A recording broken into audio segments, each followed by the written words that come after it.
The pristine, cascading silver hulls of the Luminary had been engineered to withstand the gravitational shear of dying stars, yet it took only 3 seconds of exposure to the uncharted system's upper atmosphere to turn the luxury galactic liner into a screaming furnace of tearing metal.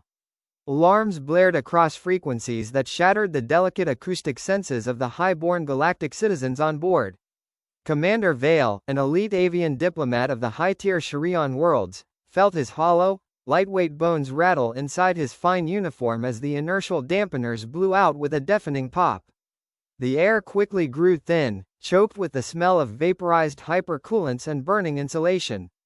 Through the panoramic viewports of the primary promenade, the universe tilted violently as the ship sheared along its spine, separating the luxury suites from the engineering deck in a spray of white-hot sparks. Automated panic protocols, cold and unfeeling, engaged across the remaining intact sectors. Before Vael could steady his footing on the shifting deck, a mechanical security arm swept him off his talons and shoved him unceremoniously into a reinforced, egg-shaped emergency escape pod. The heavy titanium hatch slammed shut, sealing out the cries of his fellow dignitaries, and the pod fired into the void with a sickening jolt of raw kinetic acceleration. Vael watched through the tiny thick portal as the Luminary exploded into a brilliant, silent bloom of fire against the backdrop of a dark, aggressive green world below. The pod plunged straight down into the heavy gravity well, its atmospheric shields turning blindingly white as it entered the thick, roiling clouds of the planet. Inside, the emergency survival computer flickered to life, its synthesized voice delivering a flat, emotionless assessment that sent icy terror straight to Vael's heart. Atmosphere toxic. Gravity lethal. Structural integrity degrading. Survival probability 0%. The world rushed up to meet them, a jagged, endless sea of hyper-dense jungle canopy that looked less like vegetation and more like an ocean of serrated green teeth waiting to tear the falling pod to shreds. Consciousness returned to Commander Vael not as a sudden awakening, but as a slow, agonizing realization of immense weight.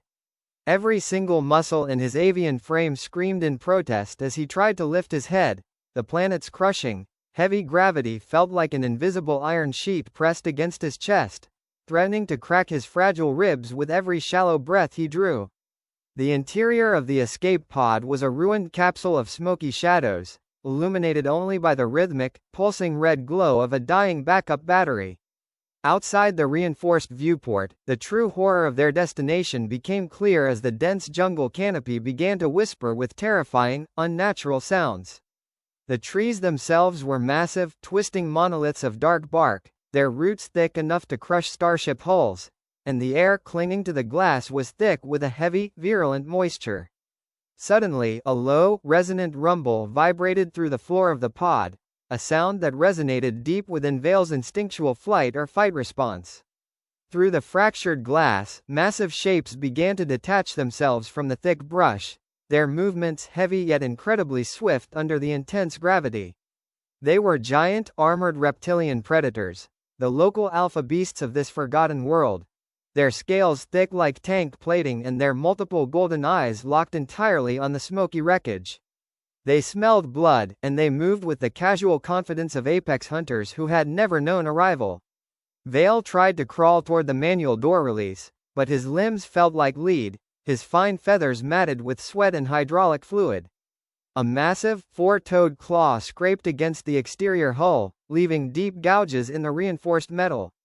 As the metal began to groan and buckle under the beast's immense pressure, Vael prepared himself to be torn apart, closing his eyes to accept the inevitable end of his diplomatic lineage. As the screech of tearing metal grew louder, a casual, dry coughing sound echoed from the dark, crumpled storage alcove at the back of the pod, completely shattering the terrifying atmosphere. Vael's head snapped around, his large eyes straining through the haze to see a figure shifting among the fallen emergency crates. It was Cadet Jaxon, a scrawny, unassuming 19-year-old human intern who had been assigned to the Luminary just 2 weeks prior to handle menial data entry and coffee runs for the high-ranking officers.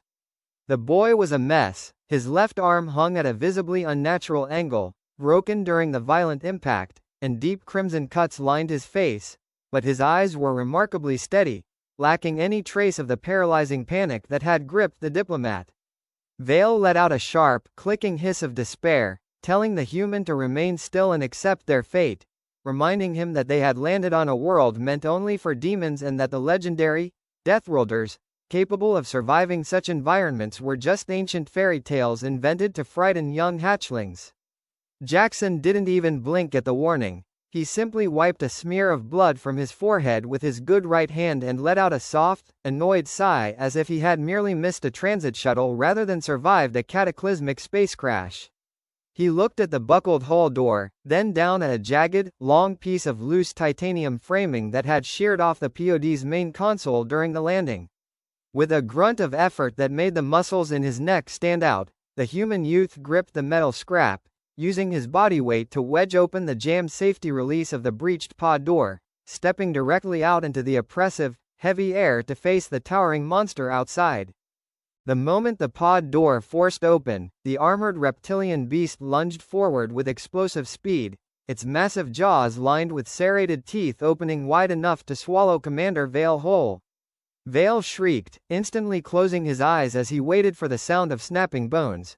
But what followed instead was a sickening, heavy crack that echoed through the clearing. Jaxon's primitive biological systems had completely overridden his pain receptors, flooding his bloodstream with a volatile, high-energy chemical compound that Vael's scanning equipment couldn't immediately identify.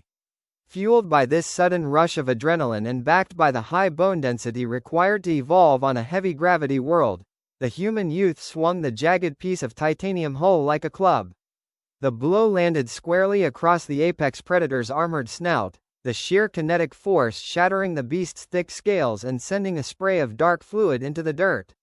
The massive creature shrieked in sudden, confused agony, its golden eyes widening as it stumbled backward into the thick brush, entirely unaccustomed to a prey item striking back with such terrifying, blunt strength.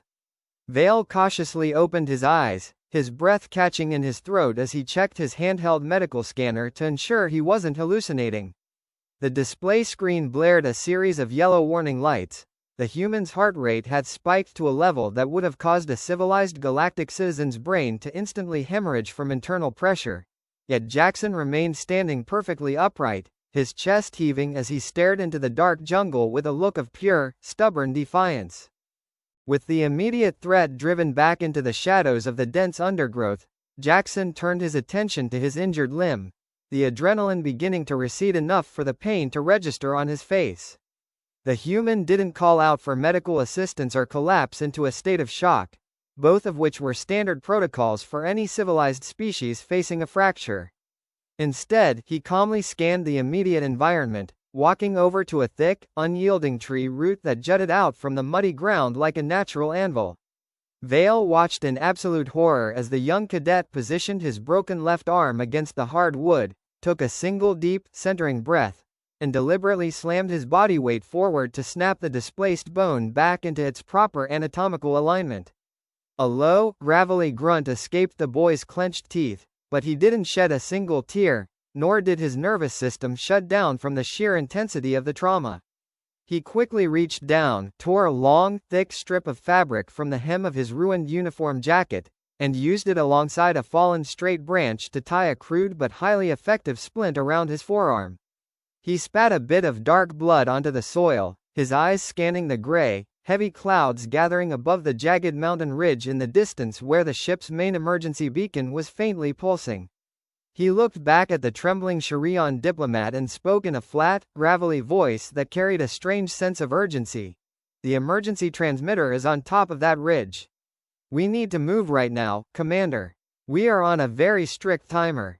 The grueling trek through the dense, hostile jungle quickly turned into a living showcase of evolutionary anomalies that defied every known law of galactic biology. Every single step Vael took felt like an impossible struggle against the planet's intense gravitational pull, his light bones aching under the strain, while Jaxon marched forward with a steady, relentless pace that seemed completely unbothered by the weight. The avian commander's tactical scanner continuously went haywire as it analyzed the environment and the human's casual interactions with it.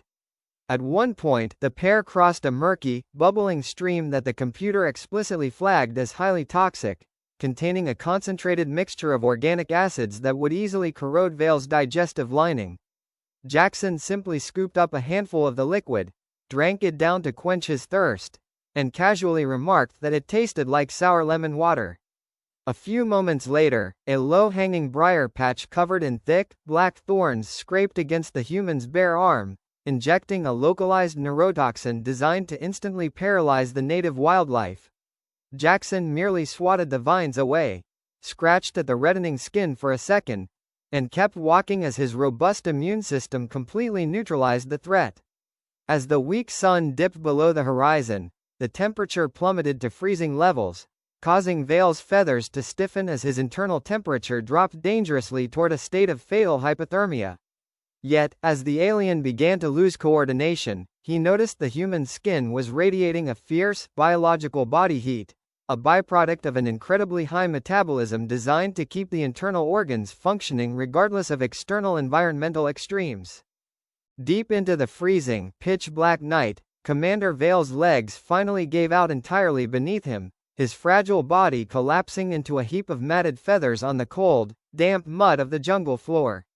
His lungs burned from the heavy atmosphere, and his vision began to blur at the edges as the crushing gravity threatened to pin him to the earth permanently. According to standard galactic survival protocols taught in every academy across the Union, the logical choice for the human was to leave the dead weight behind to maximize his own chances of reaching the rescue beacon before the environment claimed them both. Instead, Jaxon stopped, turned around without a moment of hesitation, and scooped the lightweight avian diplomat up onto his broad, solid back with his single functioning arm. Vael pressed his head against the cadet's shoulder, listening to the incredibly steady, powerful, and rhythmic thumping of the human's heart as the boy carried him up the steep incline of the rocky ridge. The alien commander expected to feel the tremors of fear or exhaustion in the human's muscles, but Jaxon's stride remained remarkably firm, his focus locked entirely on the terrain ahead. Vael watched the boy occasionally check a cracked, non-functional communicator on his wrist, muttering soft calculations about hours and minutes under his breath. It was a bizarre behavior that puzzled the diplomat deeply, as the human seemed entirely unconcerned with the predatory eyes tracking them from the dark, but deeply anxious about hitting a very specific, mysterious deadline.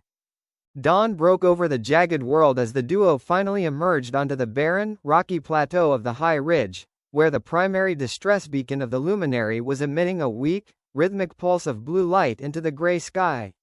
The relief Vael felt was instantly shattered as a series of low, snapping sounds echoed from the surrounding treeline, followed by the appearance of dozens of dark, massive shapes moving through the fog.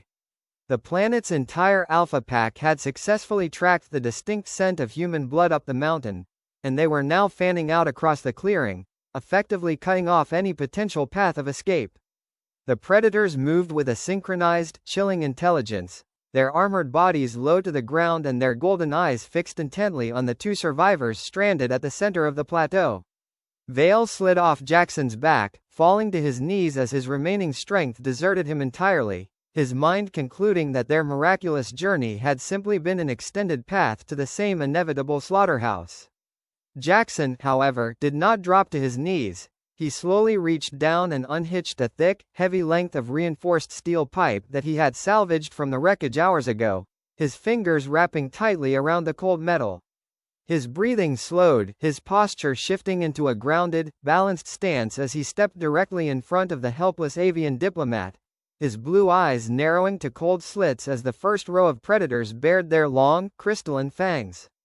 The Alpha Pack lunged forward simultaneously from three different directions, their massive claws tearing up the loose stone as they closed the distance with terrifying velocity.